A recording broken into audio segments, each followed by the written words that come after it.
الستات في مصر. ليه اخترت الاسم ده بالذات لقناتي؟ انا غادة عرابي، دي قناتي قناة الستات في مصر. اهلا بيكم.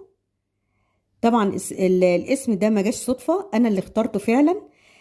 كان ممكن اسميها قناة طبخ او قناة باسمي او اي اسم تاني، لكن انا قصد الاسم ده وركزت عليه جدا عشان ابين قد ايه الست المصرية شاطرة في بيتها وست بيت جدا. حبيت اوري للعالم كله وانا مصريه وافتخر ان انا مصريه طبعا.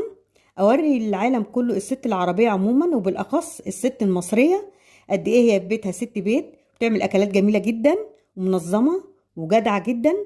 هبين كمان في القناه بتاعتي مواقف كتير للست المصريه قد ايه هي عندها حسن تصرف وقد ايه هي شاطره جدا. لازم ابين للعالم كله ان شاء الله جمال الست المصريه وكل الجوانب الحلوة، وطبعا الجوانب الحلوة كتير.